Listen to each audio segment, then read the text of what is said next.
Welcome to another episode of Done is Better Than Perfect. I'm your host, John Grubbs. Welcome to the show. Now, before we get into our topic, I'm going to share these are some interesting facts about millennials that will kind of prime the pump for today's show. So, did you know that millennials spend 85% of their day on mobile devices? 85%. Millennials are earning 20% less than their parents did at the same age. And here's one that may surprise some of you, or it may affirm some things you already know, but a third of U.S. adults aged 18 to 34 live at home with their parents. I said 18 to 34 years old. 1/3. Millennials are now the dominant workforce group in the United States. About 30% of all workers are millennials. By next year, it's estimated that will approach nearly 50%. Millennials are actually better at unplugging from their devices than Generation Xers, my generation. So when they go on vacation, they're a lot more likely to just disconnect or unplug. And here's one that just blows me away. Millennials are not excited about the great American pastime, baseball. Only 18% of millennials would describe themselves as fans. Who would have thought?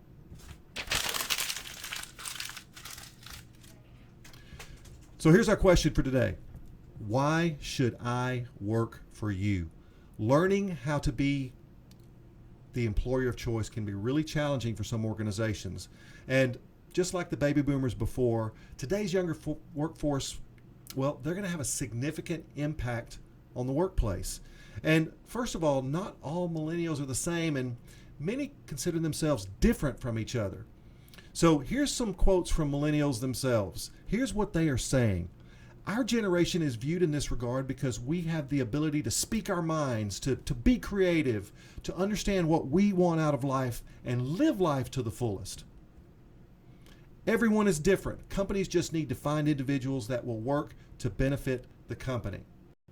And most people in our generation act for the greater good, yet are not recognized for that because our generation isn't known for being hardworking or compassionate. So that's what they're saying. So here's the tip that I want you to get from today's show. Millennials are a challenge, and most companies aren't prepared. The average company is going to try to evolve organically, meaning they're not going to do anything deliberate, while cutting-edge organizations are going to utilize this time of change to create a really competitive advantage for talent. So I'm going to share with you 8 questions that I want you to ask about your own organization. So here's number 1. What makes you different from any other company in your area? What's special about your organization? Without that uniqueness, folks, it's just a job. Number 2, can you offer me something no other company competing for my talent can offer? Can you give me something that no one else is doing? You know, a good example of this, I was working with a hospital system, and we were the first ones to discuss and actually plan free daycare for the biggest part of their population, which was nurses. And it became a competitive advantage in that community for the nursing talent because many moms work in that capacity. So what can you offer me that no other company is offering for my talent? And then what are you going to do to keep me once I'm hired? Are you going to promise the world during the recruiting and interviewing phase and then phase into, dullness and ordinary once I'm on the team? And will you be able to hire other great people, or will I have to carry the load for underperformers? You know, this sense of fairness and equity when it comes to work is a big deal to millennials. I don't mind working hard, but I don't want to be surrounded with people who don't also carry the load. And here's another interesting question. Why should I work here if you will hire just anyone? So if you don't present a sense of we only hire the best, or we look for special people, and you create this image that just anybody can work here, that's not going to be attractive to today's generation. That will not promote you as the employer of choice. Here's another interesting question. Why should I stay here if you will not get rid of those who do not perform? In other words, why should I stay and give you extra effort, discretionary effort, if you're also going to tolerate underperformers? And here's a question a millennial may ask you. Well, they may want to ask you, but they may not ask you.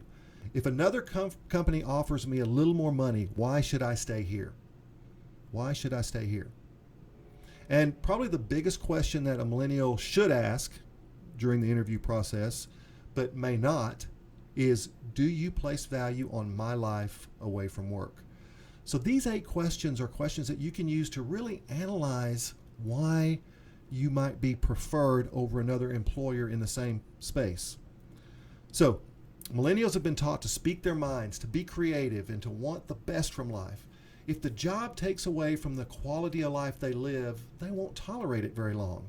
And long hours with no end in sight simply will not attract the best. Technology has been a part of their entire lives. If you try to limit technology, or if you underplay the importance of technology, you're not going to remain attractive to the best and brightest of this generation.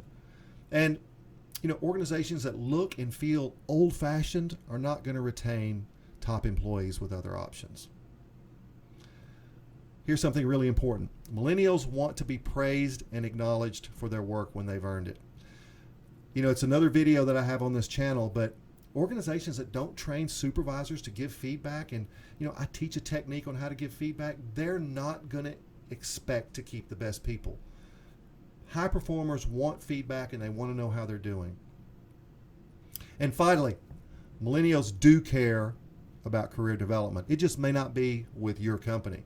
I recently gave a speech, and while signing books, a 27-year-old engineer informed me that he has worked for 3 different companies since graduating college 4 years earlier. And curiously, I asked him, I said, do you think it's odd to change jobs so often? His response was remarkable. He said, why should I stay with one company when presented with a better opportunity? Why hurt or limit myself? This idea of loyalty and dependability that was standardized by the older generations, folks, are gone. It is not going to be uncommon for a 20-something-year-old to have had 20-something jobs in their lifetime. And millennials don't like the judgment as one group. However, there's going to be stereotypes, and they do exist, but we must adapt our organizations to become attractive to those that have the most to offer. We're looking for the best. Organizations that do not seek to improve will end up with millennials that have no other options. And you know what we call that? It's the proverbial bottom of the barrel. So if you like this show, if you like this content, make sure that you like this channel and ring the little bell for notifications when I upload new content. This is something that I created as a medium to serve other people 24 hours a day, 365 days a week. If you want to get better at leadership, if you want to get better at being a person, if you just want to get better, I provided this content so that you can learn on the go. You can learn in the gym, you can learn while you're in traffic, you can learn while you're working on that boring spreadsheet. So, always remember, done is better than perfect. I'll see you next time.